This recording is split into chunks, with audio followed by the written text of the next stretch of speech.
जय सिया राम। मित्रों स्वागत है आप सभी लोगों का अपने इस YouTube चैनल लाइफ ऑफ सनातनी में। और स्वागत है आप सभी लोगों का श्री रामचरितमानस रामायण के एक और नए अध्याय में। तो मित्रों, जैसा कि आप सभी लोग जानते हो कि पिछले वीडियो में श्री रामचरितमानस रामायण को बाल कांड में दोहा क्रमांक 294 पर समाप्त किया था और आज यहीं से आगे बढ़ने वाले हैं।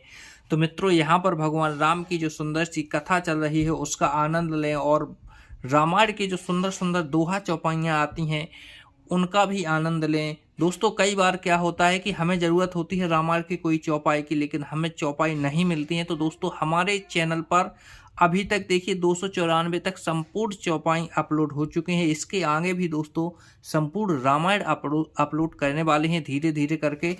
चलिए मित्रों, तो बिना कुछ देरी के वीडियो में आगे बढ़ते हैं। लेकिन दोस्तों, उससे पहले हमारा आपसे बस एक ही छोटा सा रिक्वेस्ट है, यदि आप लोगों ने अभी तक इस यूट्यूब चैनल लाइफ ऑफ सनातनी को सब्सक्राइब नहीं किया है तो नीचे जो सब्सक्राइब का बटन दिखे उसे दबा के चैनल को सब्सक्राइब करके बेल आइकन घंटी को जरूर दबा लेना है। चलिए मित्रों, तो अब बिना कुछ देरी के वीडियो में आगे बढ़ते हैं।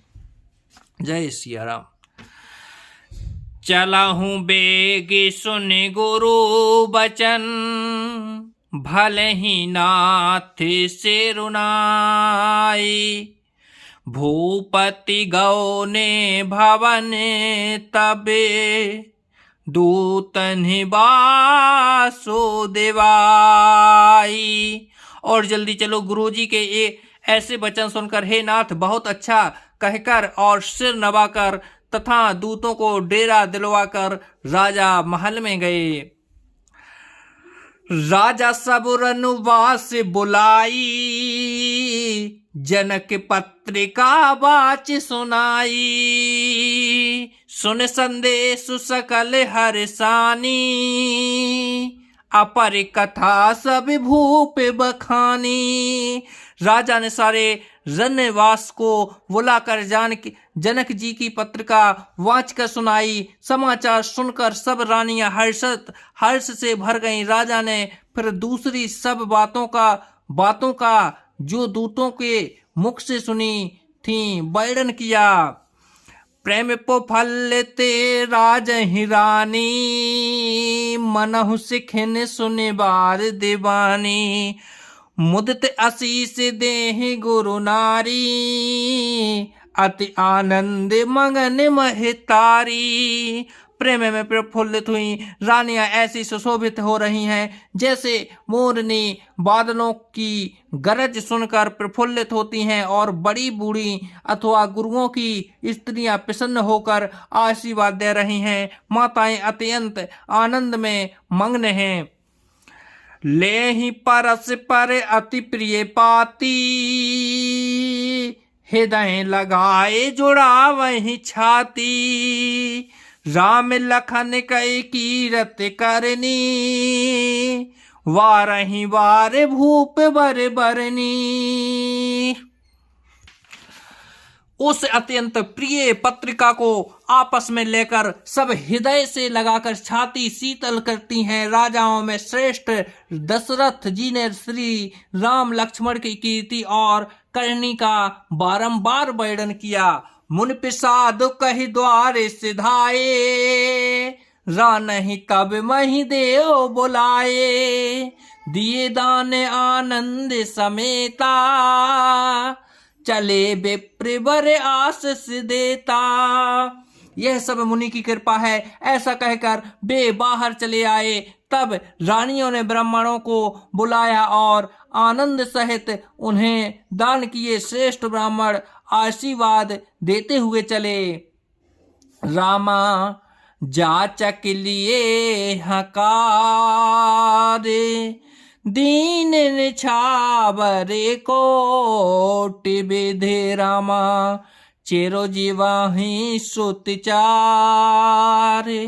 चाक बरती दशरथ के। फिर भिक्षुकों को बुलाकर करोड़ों प्रकार की निछावरें उनको दी। चक्रवर्ती महाराज दशरथ के चारों पुत्र चिरंजीवी हो। कहत चले पहिरे पटनाना, हरस हने गहे गहे निशाना। समाचार सब लोग पाए, लागे घर घर होने बधाए। यूं कहते हुए वे अनेक प्रकार के सुंदर वस्त्र पहन कर चले। आनंदित होकर नगाड़े वालों ने बड़े जोर से नगाड़ों पर चोट लगाई। सब लोगों ने जब यह समाचार पाया तब घर घर वधावे होने लगे।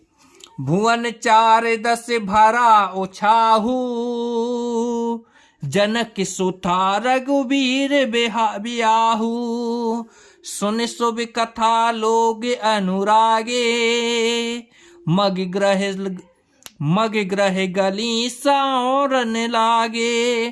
चौदहों लोकों में उत्साह भर गया कि जानकी जी और रघुनाथ जी का विवाह होगा। यह शुभ समाचार पाकर लोग प्रेम मग्न हो गए और रास्ते, घर तथा गलियां सजाने लगे।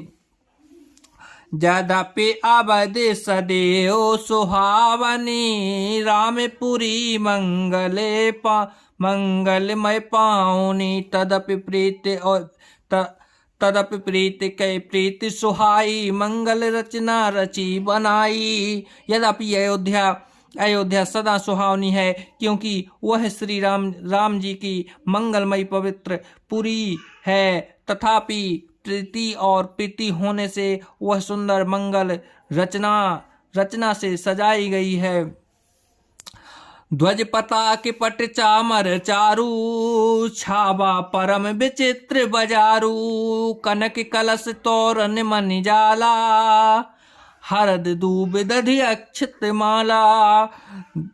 ध्वजा पताका पर्दे और सुंदर चावरों से सारा बाजार बहुत ही अनूठा छाया हुआ है। सोने के कलश, तोरण, मणियों की झालरें, हल्दी, दूब, दही, अक्षत और मालाओं से मंगलमय निज निज भवन, लोग रचे बनाई। विधि सिंची चतुर्सम, चौके चारों पुराई। लोगों ने अपने अपने घरों को सजाकर मंगलमय बना दिया। गलियों को चतुर्सम से सींचा और द्वारों पर सुंदर चौक पुराए। चंदन, केसर, कस्तूरी और कपूर से बने हुए एक सुगंधित द्रव्य को चतुर्सम कहते हैं। चलिए, तो जय सिया राम मित्रों, आज वीडियो को यहीं पर समाप्त करते हैं और कल से फिर यहीं से आगे बढ़ेंगे। जब तक के लिए जय सिया राम मित्रों।